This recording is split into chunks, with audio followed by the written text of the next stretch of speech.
छत्तीसगढ़ की विष्णुदेव साय सरकार ने 13 अगस्त को कार्यकाल के 9 महीने पूरे किए।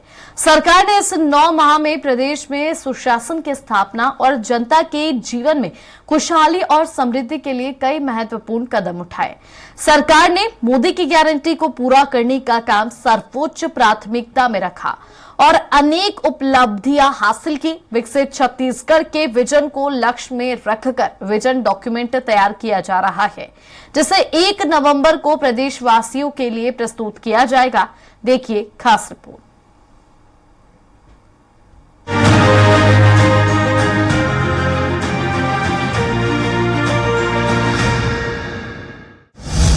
साय सरकार ने मोदी की गारंटी पूरी करने उठाए कदम। जन जीवन में खुशहाली और समृद्धि सरकार की प्राथमिकता। विकसित छत्तीसगढ़ के लिए तैयार हो रहा विजन डॉक्यूमेंट। पीएम आवास से गरीबों के सिर पर छत। कृषक उन्नति योजना से किसान खुशहाल।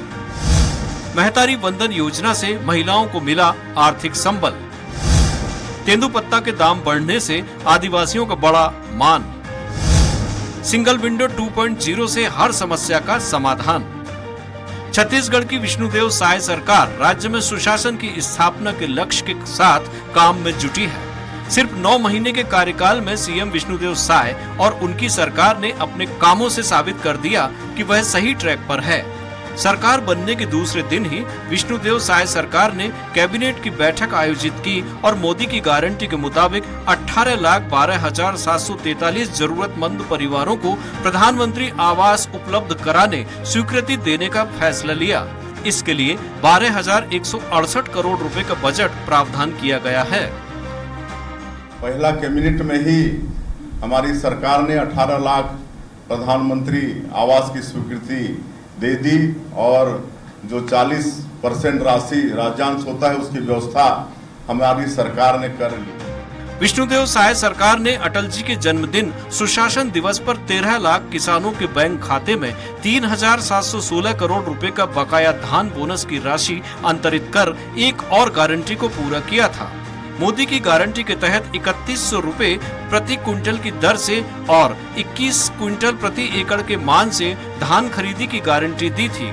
सरकार ने इस गारंटी को पूरा करते हुए 32,000 करोड़ रुपए के समर्थन मूल्य की राशि का तत्काल भुगतान किसानों को किया और फिर 12 जनवरी को 24,75,000 किसानों को कृषक उन्नति योजना के तहत अंतर की राशि 13,320 करोड़ रुपए की राशि अंतरित की।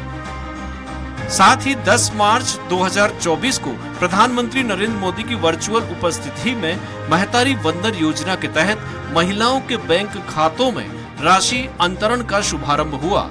इस योजना के अंतर्गत पात्र महिलाओं को प्रति माह 1,000 रुपए की सहायता राशि दी जा रही है।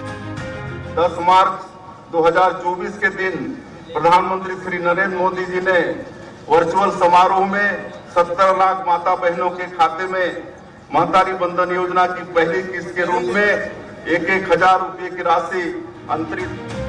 छत्तीसगढ़ में तेंदुपत्ता संग्रहण पारिश्रमिक दर 4,000 रुपए प्रति मानक बोरा से बढ़ाकर अब 5,500 रुपए प्रति मानक बोरा कर दी गई है। चालू तेंदुपत्ता सीजन से ही 12,50,000 तेंदुपत्ता संग्राहकों को योजना का लाभ मिल रहा है। इसी तरह अब नई दिल्ली में रहकर यूपीएससी की तैयारी कर रहे एसटी, एससी व अन्य पिछड़ा वर्ग के अभ्यर्थियों के लिए यूथ हॉस्टल में सीटों की संख्या 50 से बढ़ाकर 185 कर दी गई है। पुलिस विभाग सहित विभिन्न शासकीय भर्तियों में युवाओं को निर्धारित अधिकतम आयु सीमा में 5 वर्ष की छूट देने का निर्णय लिया है। साथ ही पीएससी की घोटाले की जाँच सीबीआई को सौंप दी गई है। सीएम विष्णुदेव साय ने उद्योग विभाग के सिंगल विंडो सिस्टम 2.0 का शुभारंभ किया है। इससे पोर्टल पर एक बार आवेदन से ही सभी विभागों का क्लियरेंस मिल सकेगा। छत्तीसगढ़ के आम लोगों से सीधे संवाद के लिए मुख्यमंत्री का जन दर्शन कार्यक्रम शुरू किया गया है। मोदी जी की गारंटी के तहत छत्तीसगढ़ के 40 लाख परिवारों को नल जल कनेक्शन प्रदान किया जा चुका है। छत्तीसगढ़ में सड़क, रेल और हवाई यातायात की सुविधाओं के विस्तार। बिलासपुर और जगदलपुर से नई उड़ानें शुरू हो चुकी हैं। जशपुर और बलरामपुर हवाई पट्टी के विस्तार के लिए बजट में प्रावधान कर दिया गया है। छत्तीसगढ़ के श्रद्धालुओं को दर्शन के लिए निशुल्क श्री रामलला अयोध्या धाम दर्शन योजना संचालित की जा रही है।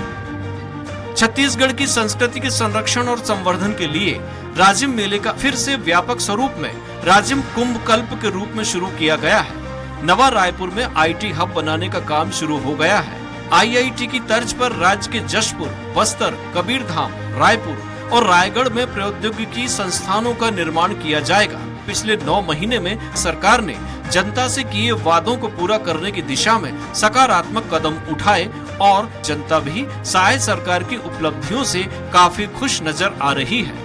Bureau report, Swaraj express.